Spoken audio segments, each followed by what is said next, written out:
আপনি কি জানেন পৃথিবীতে এমন কিছু গাছ আছে যেগুলো নিজে নিজে হাঁটতে পারে, আবার বিষাক্ত রক্ত ঝরায়, এমনকি বিস্ফোরণও ঘটায়? শুনতে অবিশ্বাস্য লাগলে এটাই সত্যি। চলমান গাছ। এই গাছ নাকি নিজের শেকড় সরিয়ে এক জায়গা থেকে আরেক জায়গায় যেতে পারে।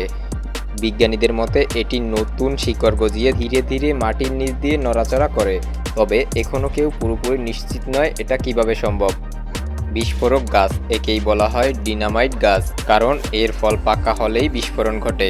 এই বিস্ফোরণে বীজ প্রায় 200 কিলোমিটার প্রতি ঘন্টায় গতিতে ছুটতে পারে, যা যদি কারো গায়ে লাগে তবে মারাত্মক আঘাতও ঘটতে পারে। রক্ত ঝরানো গাছ। এই গাছ কেটে দেখলে ভিতর থেকে বের হবে গা ঝমঝমে লাল রঙের রক্ত, যা দেখতে একদম মানুষের রক্তের মতো।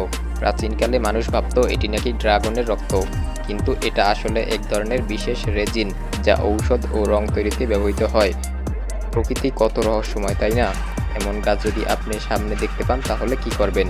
কমেন্টে জানান। আর এরকম ভিডিও আরও দেখতে চাইলে আমাদের চ্যানেলটিকে অবশ্যই সাবস্ক্রাইব করে পাশে থাকা বেল আইকনটি প্রেস করে রাখবেন।